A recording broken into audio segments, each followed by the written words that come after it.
لوٹ آؤ قرآن اور صاحب قرآن کی طرف۔ روزانہ درس قرآن جامعہ مسجد حضرت بابا فتح شاہ رحمۃ اللہ علیہ راج جنگ میں۔ آئیے سنتے ہیں علامہ صاحبزادہ طاہر منظور مرتضائی کی زبانی۔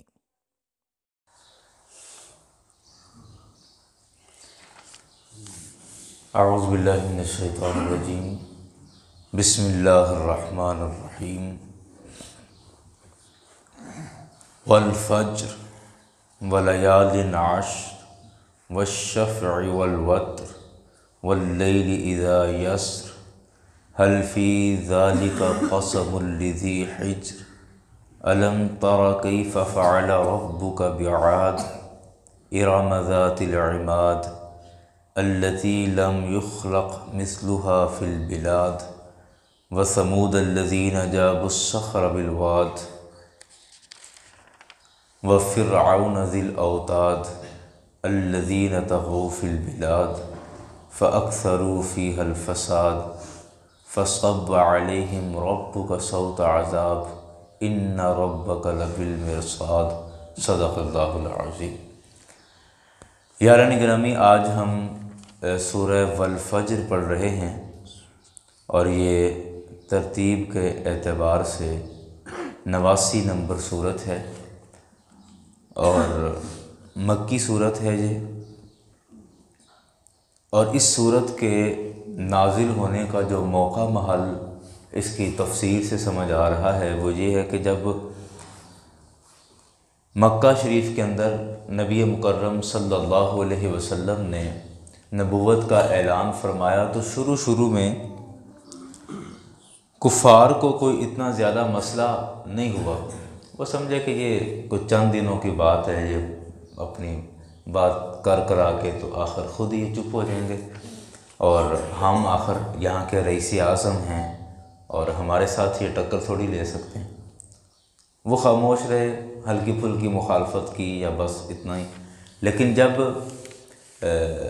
اسلام مضبوط ہوتا گیا اور دین کو تقویت ملتی گئی تو پھر انہیں لگا کہ یہ تو پھیلتے جا رہے ہیں یا یہ تو بڑے مضبوط ہوتے جا رہے ہیں، تو پھر انہوں نے باقاعدہ مخالفت شروع کی اور اس میں تکلیفیں دینا، پریشان کرنا، جان سے مار دینا، لوٹ لینا، یہ ساری چیزیں پھر انہوں نے کرنا شروع کی۔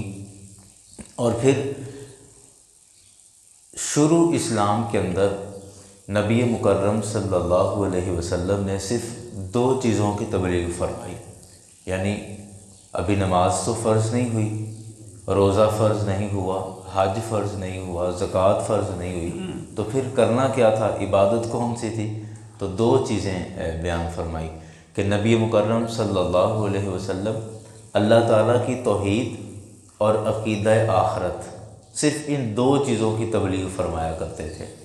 اللہ تعالیٰ کی توحید کی کہ وہ وحدہ لا شریک ہے، اس کے سوا کوئی عبادت کے لائق نہیں، اور دوسرا عقیدہ آخرت کی کہ آخرت کا عقیدہ قیامت آنے والی ہے اور اس دن کے جزا اور سزا کے حوالے سے۔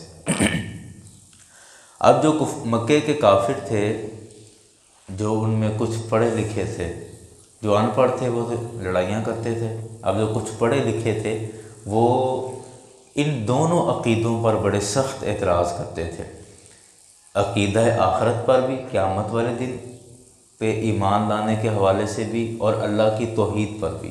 تو اللہ تعالیٰ نے اس سارے معاملے کو اس صورت کے اندر بیان فرمایا ہے، یعنی ان کے اعتراضات کے جوابات دیے ہیں۔ آج جو ہم پڑھیں گے وہ 14 نمبر آیت تک آج ہم پڑھیں گے، اور ان 14 آیتوں میں اللہ تعالیٰ نے کافروں کے اس اعتراض کا جواب دیا جو کہتے ہیں کہ جی قیامت نہیں آنی، قیامت بھلا کیسے آ سکتی ہے، یا اس طرح کی صورتحال۔ اللہ تعالیٰ نے ارشاد فرمایا والفجر، مجھے قسم ہے فجر کی۔ اس سے مراد کسی ایک دن کی فجر نہیں بلکہ ہر صبح، ہر فجر اس سے مراد ہے۔ والفجر، مجھے قسم ہے فجر کی، ولیال عشر، اور لیال لیل کی جمع ہے، اور مجھے 10 راتوں کی قسم ہے۔ اب ان 10 راتوں سے کون سی راتیں مراد ہیں؟ 3 قول علماء نے بیان فرمائے ہیں۔ بعض نے فرمایا کہ ان 10 راتوں سے مراد حج کے 10 دن ہیں، حج کی 10 راتیں، وہ بھی ٹھیک ہے۔ بعض علماء نے فرمایا کہ ماہ رمضان کے آخری عشرے کی 10 راتیں ہیں، تو یہ بھی ٹھیک ہو سکتا ہے۔ تیسرا فرمایا کہ محرم کے جو 10 دن ہیں وہ اس سے مراد ہیں۔ بہرکیف جو بھی ہوں، وَلَيَالٍ عَشْرٍ، فرمایا مجھے 10 راتوں کی قسم، وَالشَّفْعِ وَالْوَتْرِ، مجھے جفت اور طاق کی قسم۔ اب یہ ویسے سننے میں یا پڑھنے میں ایک دفعہ تو عجیب سا لگتا ہے کہ ان کی قسمیں کھانے کا کیا مطلب ہے؟ جفت اور طاق، جفت سے مراد مخلوق ہے، کیونکہ مخلوق جتنی بھی ہے وہ جوڑا جوڑا ہوتی ہے، مذکر اور مؤنث، اور جسمانی طور پہ جوڑا جوڑا ہوتی ہے، اخلاقی طور پہ بھی جوڑا جوڑا ہی ہوتی ہے، جیسے اچھائی اور برائی، بدکاری اور صحیح کاری، اچھے کام اور غلط کام، اسی طرح سیاہ سفید، یعنی جوڑا جوڑا ہے۔ تو والشفع سے مراد مخلوق ہے، والوتر یعنی طاق سے مراد اللہ تعالیٰ کی ذات ہے، کہ اللہ فرماتا ہے کہ مجھے اپنی مخلوق اور مخلوق کے رب کی قسم ہے۔ واللیل اذا یسر، مجھے رات کی قسم جب وہ گزرنے لگے۔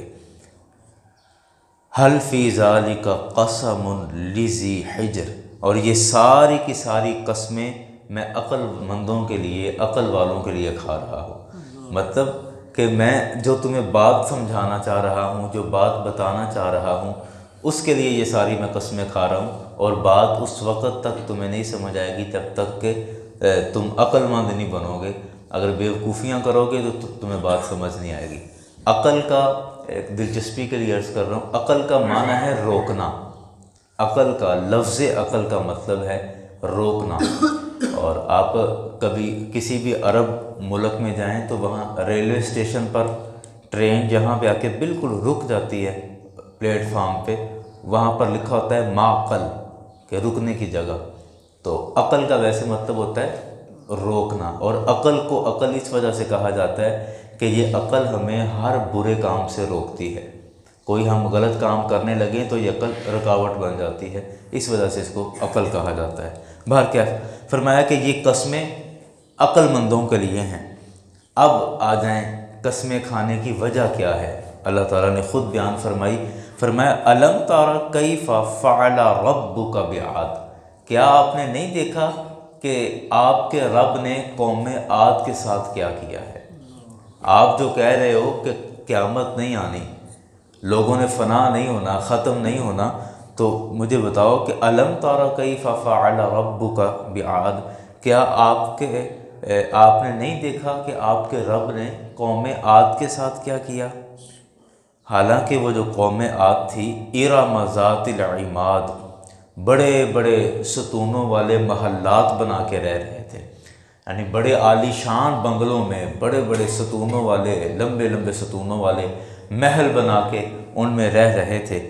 اور ساتھ فرمایا التی لم یخلق مثلھا فی البلاد، اور یہ وہ قوم تھی کہ جس کی مثل شہروں کے اندر کوئی پیدا ہی نہیں کیا گیا، یعنی اتنے جوان، طاقتور، مضبوط جسم والے یہ لوگ تھے۔ لیکن آپ نے نہیں دیکھا کہ یہ سب کچھ امیر بھی تھے، مال و دولت والے بھی تھے، جسمانی طور پہ بھی صحت مند مضبوط تھے، لیکن اس کے باوجود آپ کے رب نے ان کے ساتھ کیا کیا؟ انہوں نے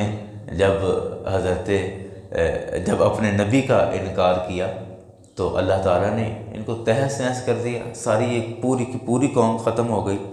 آگے فرمایا یہ جو قوم عاد ہے نا، یہ حضرت نوح علیہ السلام سے تقریباً کوئی 4 یا 5 نسلیں بعد یہ قوم آئی تھی، اور اس قوم کو ایک دفعہ مکمل تباہ کر دیا گیا۔ حضرت ہود علیہ السلام کی یہ قوم تھی، ایک دفعہ تو اس کو حضرت ہود علیہ السلام کے انکار کرنے کی وجہ سے، ان کو ستانے کی وجہ سے اس قوم پر عذاب آیا، لیکن چند لوگ بچ گئے، اور وہ بعد میں آ کے پھر وہ آباد ہو گئے اور دوبارہ سے وہ ایک قوم بن گئی۔ اس وجہ سے قوم عاد 2 ہیں، ایک پہلے والی قوم عاد حضرت ہود علیہ السلام والی، اور ایک اس کے بعد بھی قوم عاد آئی، تو ان دونوں کو قوم عاد کہا جاتا ہے۔ لیکن یہ جو محلات والی قوم عاد ہے، یہ وہی حضرت ہود علیہ السلام کی قوم کی بات کی جا رہی۔ آگے فرمایا، اچھا یہ تو قوم عاد کا مسئلہ تھا، فرمایا وَثَمُودَ الَّذِينَ، اور قوم سمود کو آپ نے نہیں دیکھا، الَّذِينَ جَابُوا الصَّخْرَ بِالْوَادِ، جو وادیوں میں پہاڑ توڑتے چلے جا رہے تھے۔ قوم سمود یہ حضرت صالح علیہ السلام کی قوم ہے، اور یہ پہاڑ توڑنے کی اور پتھر تراشنے کی یہ بڑی ماہر ہے، اور پتھر کی کاریگری جو ہے وہ اس کے اندر بڑی پائی جاتی ہے۔ اس لیے فرمایا وَثَمُودَ الَّذِينَ، اور قوم سمود الَّذِينَ، وہ قوم کے جَابُوا الصَّخْرَ بِالْوَادِ، کہ جو پہاڑوں کو وادیوں میں توڑتے چلے جا رہے تھے، یعنی پتھر توڑنے کے بڑے ماہر تھے۔ ان کے ساتھ آپ کے رب نے کیا کیا؟ ان کو بھی عذاب ملا۔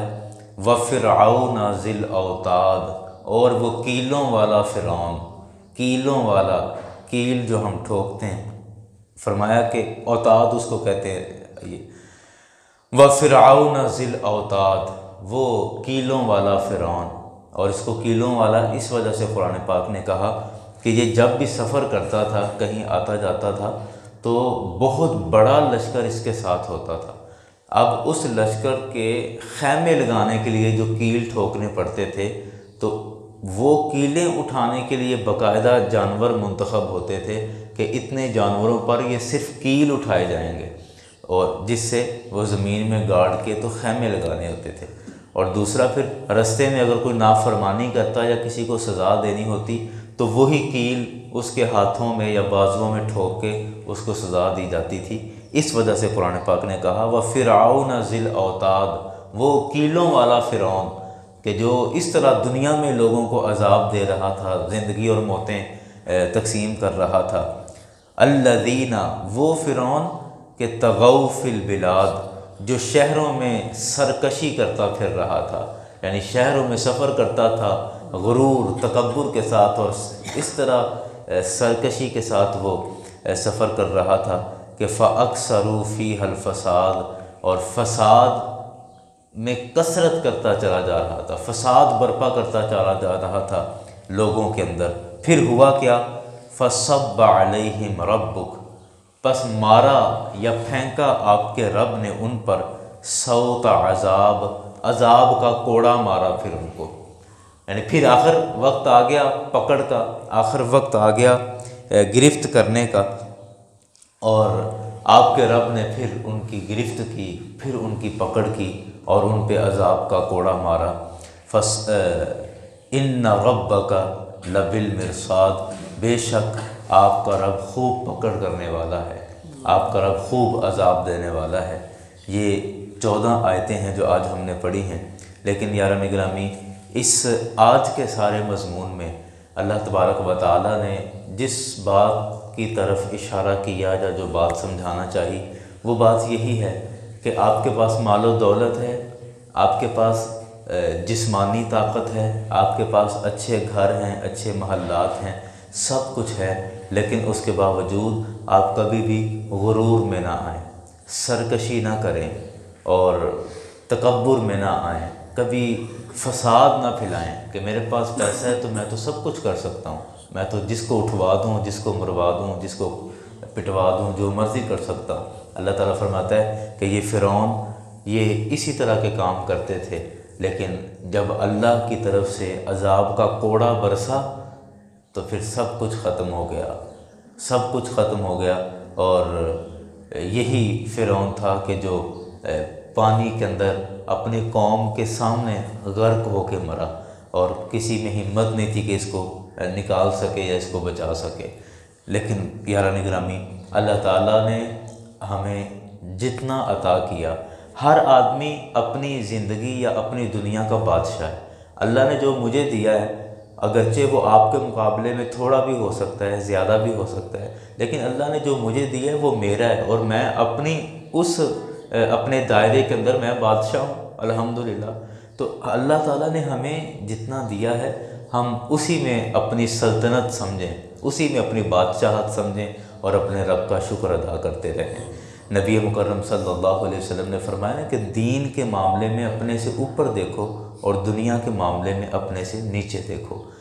اپنے سے اوپر دیکھنے کا مطلب کہ اگر میں صرف فجر کی نماز پڑھتا ہوں تو مجھے اپنے سے اوپر دیکھنا ہے کہ یار وہ دیکھو وہ 5 نمازیں پڑھتا ہے، یا میں اگر 5 نمازیں پڑھتا ہوں تو مجھے اس سے بھی اوپر دیکھنا ہے کہ دیکھو وہ آدمی تہجد بھی پڑھتا ہے تو مجھے وہ بھی پڑھنی۔ یہ ہے اوپر دیکھنا۔ اور نیچے دیکھنا کہ دنیا کے معاملے میں اپنے سے نیچے دیکھو کہ یار میرے پاس 10 سوٹ ہیں تو یہ بھی تو انسان ہے نا جس کے پاس صرف 2 سوٹ ہیں بیچارہ، ایک گرمی کا ایک سردی کا۔ اس طرح اپنے نیچے دیکھو۔ ہم الٹ کرتے ہیں، ہم دنیا کے معاملے میں اپنے سے اوپر دیکھتے ہیں، اس کے اتنے گھر ہو گئے، اتنے پلاٹ لے لیے، اتنی گاڑیاں آ گئیں، وہاں بھی جگہ یہاں بھی جگہ، وہ بینک میں اتنا پیسہ، یہ دنیا کے معاملے میں اپنے سے اوپر دیکھتے ہیں اور دین کے معاملے میں اپنے سے نیچے دیکھتے ہیں۔ کہتے ہیں میں دیکھ وہ بھی تو ہے نا جو کبھی جمعہ بس مسجد میں جاتا ہے، میں کم از کم چلو آ تو جاتا ہوں۔ یعنی دین کے معاملے میں ہم نیچے دیکھتے ہیں، دنیا کے معاملے میں اوپر الٹ بالکل الٹ کر دیا ہے۔ حالانکہ سرکار کا یہ فرمان ہے وہ اس کے بالکل برعکس ہے۔ بہرکیف اللہ تعالی ہم سب کو عمل کی توفیق عطا فرمائے۔ یہ قرآن پاک ہے، رب کا کلام ہے، اس سے بڑھ کر لذت والا اور اثر والا اور کوئی کلام نہیں ہو سکتا۔ اللہ تعالی ہمیں اس کلام کو پڑھنے اور سمجھنے کی توفیق عطا فرمائے۔